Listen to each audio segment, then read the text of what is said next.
अस्सलाम वालेकुम जी। उम्मीद करता हूँ सब दोस्त ठीक होंगे अल्लाह के फजल व करम के साथ। मैं भी ठीक हूँ अल्हम्दुलिल्लाह। आज की जो हमारी वीडियो है जिसके ऊपर हम रिएक्शन करने वाले हैं वो है हमारे बहुत ही प्यारे, बहुत ही अच्छे और मेरे पसंदीदा कॉमेडियन अमानुल्लाह साहब की वीडियो के ऊपर हमने रिएक्शन करना है। तो उम्मीद करता हूँ आपको वीडियो बहुत पसंद आएगी। तो बगैर टाइम वेस्ट किए चलते हैं आज की वीडियो पर। आपके साथ वीडियो शेयर करते हैं, दिखाते हैं आपको अमानुल्लाह साहब की कॉमेडी। अगर आपने अभी तक हमारे चैनल को सब्सक्राइब नहीं किया तो सब्सक्राइब कर दें, लाइक कर दें और कमेंट में अपनी राय लाजमी दीजिए। आपके कमेंट मेरे लिए बहुत अहम होते हैं। बगैर टाइम वेस्ट किए चलते हैं आज की वीडियो पर। लो जी मैं तुहानू सच्ची विचली गल दसा। मुख्तलिफ लोग इजाजत किवें करते हैं, खबर किस नाल लेंदे ने। पढ़े लिखे लोग तो समझदार होंदे ने, 2 फुट परे होके खड़े होंदे ने। हुआ क्या था, कोई वैसे प्रॉब्लम फील तो नहीं हो रही, कोई मसला हो तो मेरा मोबाइल नंबर कहाँ बेटा है, इस तरह करके चले जाते हैं। अच्छा कई रिश्तेदार तो लिचड़ ही हो जाते हैं बैड के नाल। सुना मां भी तेरी इसे बीमारी ना मरी सी, खाब च आउंदी ਉਹ ਮੁਰਦਾ ਖਾਬ ਜਦੋਂ ਆਉਂਦਾ ਜਦੋਂ ਬੰਦੇ ਦਾ ਆਖਰੀ ਟਾਈਮ ਹੁੰਦਾ।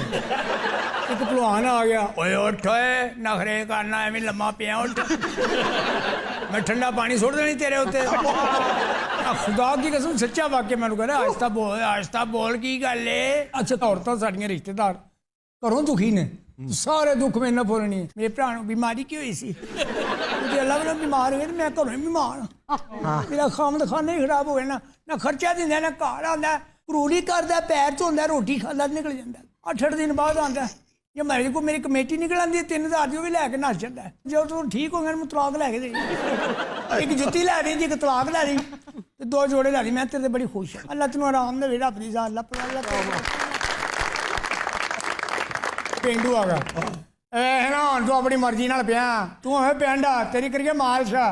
हाँ काली गैंथन तेन लगाया होवे नवा के, कमलिया मक्खन खा। मैं कहा मैं दिल का मरीज भी हाँ नाल, कोई इंदा मक्खन खा के ना कुत्ते नाल तेज दौड़िया करेगा। हस्पताल लिया, कहता मैं लस्सी लिया तेरे पिंडों, ठंडा ही लस्सी का रोल उत्ते ढक्कन होंदा बकायदा, उत्ते मक्खन तरन डे अला रखा उत्ते परा। इन्हें अमानत नूं देता, उन्हें हस्पताल अगे भेज दी। अमानत उनका बेटा। हाँ जी, उसने वो तो इश्तिहार भी लाया अमानत की लस्सी। तरसूल आया मेरी खबर ना, अल्लाह की जिंदगी करे तो गला भी ठीक करे।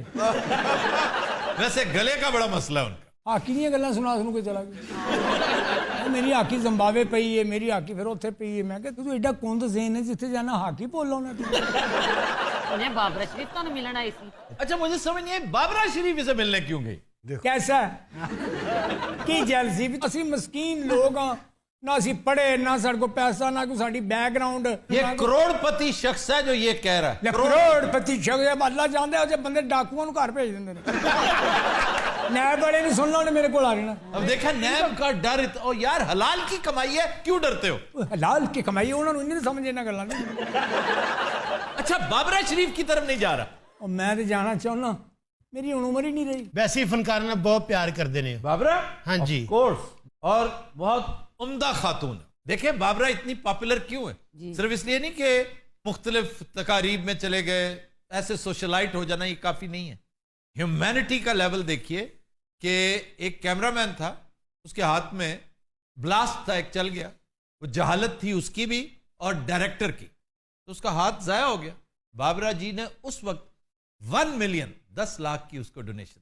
वाह वाह वाह। बाबरा और जेबा जी दोनों बेहतरीन कैरेक्टर्स, मेरी फेवरेट ने, क्योंकि मैं तो बाबरा जी ने कॉपी भी करनी है ना। अच्छा बाबरा की हद तक तो ठीक है, जेबा तुम्हारी फेवरेट नहीं होनी चाहिए। उन्हें तो मैं फॉलो भी करनी है जेबा को। जब मैं साड़ी लानी ना, सारे मैंने कहते जेबा ही लगनी। जेबा शहनाज, जेबा शहनाज।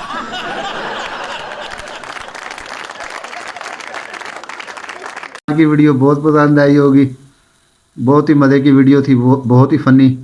अमानुल्लाह साहब की गुफ्तगू हमने सुनी, आपने भी सुनी है, आपको यकीनन बहुत पसंद आई होगी। मरहूम अल्लाह पाक उनको करवट करवट जन्नत नसीब फरमाए। बहुत ही अच्छे फनकार थे, कॉमेडी के बादशाह थे। इसी उम्मीद के साथ आपसे इजाज़त लूँगा। एक नई वीडियो, एक नए टॉपिक के साथ आपकी खिदमत में हाज़िर होते हैं। तब तक के लिए हमें इजाज़त दीजिए। अपना रखिएगा बहुत सारा ख्याल। दुआ में याद रखिए। मुझे इजाज़त दीजिए। अल्लाह हाफिज़।